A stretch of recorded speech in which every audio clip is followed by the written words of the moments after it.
السلام علیکم۔ Story time میں خوش آمدید۔ مختصر معلومات میں ہمارا موضوع ہے تورات میں امت محمدیہ صلی اللہ علیہ وآلہ وسلم کا ذکر۔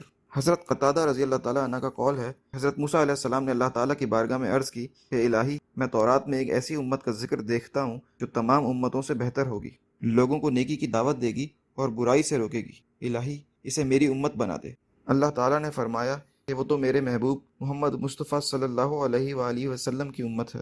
حضرت موسیٰ علیہ السلام نے عرض کی کہ الہی، میں تورات میں ایک ایسی قوم کا ذکر دیکھتا ہوں جو پہلی اور آخری تمام کتابوں پر ایمان لائے گی اور گمراہ ہونے والوں کے خلاف جہاد کرے گی، یہاں تک کہ کان دجال کے خلاف بھی جہاد کرے گی۔ الہی، اسے میری قوم بنا دے۔ اللہ تعالیٰ نے فرمایا کہ وہ میرے محبوب محمد مصطفیٰ صلی اللہ علیہ وآلہ وسلم کی امت ہے۔ حضرت موسیٰ علیہ السلام نے عرض کی کہ الہی، میں تورات میں ایک ایسی قوم کا ذکر دیکھتا ہوں جو صدقے کا مال کھائیں گے اور انہیں صدقے کا اجر بھی ملے گا، جبکہ اس سے قبل جتنی بھی قومیں ہوئیں وہ جو صدقہ کریں گی ان کی قبولیت کی نشاندہی یہ ہوگی کہ آگ اترے گی اور صدقے کے مال کو جلا کر راکھ کر دے گی، اور جو مال تیری بارگاہ میں قبول نہ ہوگا اسے چرند اور پرند نوچ نوچ کر کھائیں گے، لیکن اس قوم میں امیروں سے مال لے کر غریبوں میں دیا جائے گا۔ الہی، اسے میری امت بنا دے۔ اللہ تعالیٰ نے فرمایا کہ وہ میرے محبوب محمد مصطفیٰ صلی اللہ علیہ وآلہ وسلم کی امت ہوگی۔ حضرت موسیٰ علیہ السلام نے عرض کی کہ الہی، میں تورات میں ایک ایسی امت کا ذکر دیکھتا ہوں جو نیکی کا حکم کرے گی اور نیکی نہیں کر سکے گی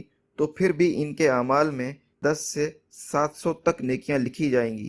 الہی، اسے میری امت بنا دے۔ اللہ تعالیٰ نے فرمایا کہ وہ میرے محبوب حضرت محمد صلی اللہ علیہ وآلہ وسلم کی امت ہوگی۔ حضرت موسیٰ علیہ السلام نے فرمایا کہ الہی، میں تورات میں ایک ایسی قوم کا ذکر دیکھتا ہوں جن کے حق میں سفارش قبول ہوگی۔ الہی، اسے میری امت بنا دے۔ اللہ تعالیٰ نے فرمایا کہ وہ میرے محبوب محمد مصطفیٰ صلی اللہ علیہ وآلہ وسلم کی امت ہوگی۔ پھر حضرت موسیٰ علیہ السلام نے تورات کی تختیاں زمین پر رکھیں اور اللہ تعالیٰ کی بارگاہ میں عرض کیا، الہی، مجھے اپنے محبوب محمد مصطفیٰ صلی اللہ علیہ وآلہ وسلم کا امتی بنا دے۔ سبحان اللہ۔ تو یہ تھا تورات میں امت محمدیہ صلی اللہ علیہ وآلہ وسلم کا ذکر۔ ہمیں یقین ہے کہ یہ سن کر نہ صرف آپ کو حضور صلی اللہ علیہ وآلہ وسلم کا امتی ہونے پر فخر ہوگا، بلکہ اس امت کی قدر و قیمت کا بھی اندازہ ہوگا۔ آپ سے گزارش ہے کہ ہماری اس ویڈیو کو لائک کریں اور شیئر کریں، ساتھ ہی ساتھ ہمارے چینل کو سبسکرائب کیجیے اور بیل آئیکن پر کلک کیجیے تاکہ مزید آنے والی ویڈیوز اور معلومات سے فائدہ حاصل کر سکیں۔ شکریہ۔